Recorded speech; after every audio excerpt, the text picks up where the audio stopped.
श्री राम जय जय राम, श्री राम जय जय राम। ज्योतिष शास्त्र की चर्चा के क्रम में जन्म कुंडली में द्वादश भावों में जो भावेश होते हैं, उन भावों के स्वामियों की शुभता और अशुभता के विषय में चर्चा हो रही है कि कैसे शुभ और अशुभ होते हैं। तो इसमें सबसे मेन है कि सर्वे त्रिकोण नेतारो ग्रहा शुभ फल प्रदाह प्रत्यस्त्रिकडायानाम यदि पाप फल प्रदाह। कहते हैं लग्नाश द्वादश भाववश भावाधीशात्वेन ग्रहों की शुभाशुभता बताई जा रही है।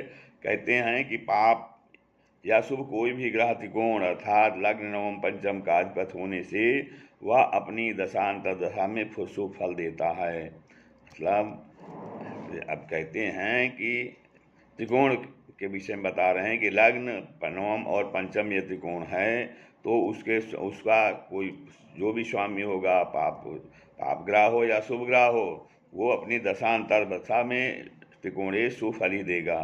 तथा प्रत्यस्त्रिकडायानाम यदि पाप फल प्रदा, तथा कहते हैं 3, 6, 11 तीसरे छठे एवं 11वें भाव के अधिपति शुभ या पाप जो भी ग्रह हो वह पाप फल अर्थात अपनी दशा अंतर्दशा में पाप फलप्रद होता है, अर्थात अशुभ फलद या अनिश्चित फल देता है। अब इसमें जो है 6 भावों के विषय बता रहे हैं, लग्न पंचम और नवम और त्रिकडायेश 3, 6 और 11 भावों के स्वामी। हाँ, तो जातक शास्त्रों में स्वाभाविक जो शुभाशुभ ग्रह कहे गए हैं, उन्हें यहाँ भावाधीशवश भाव संबंध से शुभाशुभ ग्रह कहा गया है। तो यहाँ भावेश के हिसाब से जो है उन ग्रहों का शुभ या अशुभ कहा गया है। हाँ, कोई अगर पाप ग्रह है और वो त्रिकोण का स्वामी हो गया तब वो शुभ फल करेगा, और यदि कोई शुभ ग्रह है, पाप ग्रह है, शुभ ग्रह कोई भी ग्रह हो त्रिकोण का स्वामी लग्नों पंचम का, तो सदैव शुभ फल करेगा।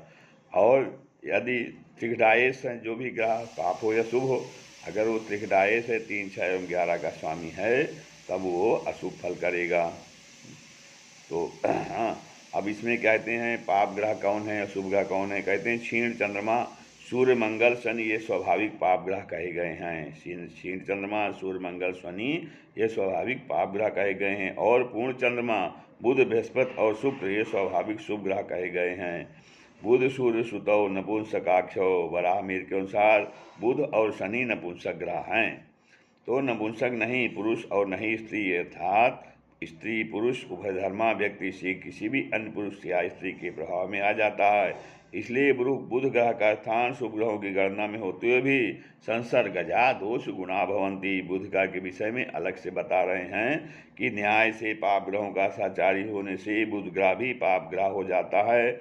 अतः स्वभावता शुभ ग्रह होने से शुभ साचर से बुध ग्रह में सविशेष शुभत्व स्वतः सिद्ध हो जाता है। अर्थात जो है बुध ग्रह जिस ग्रह के साथ रहेगा, पाप ग्रह के साथ रहेगा तो पाप फल करेगा, शुभ ग्रह के साथ रहेगा शुभ फल करेगा।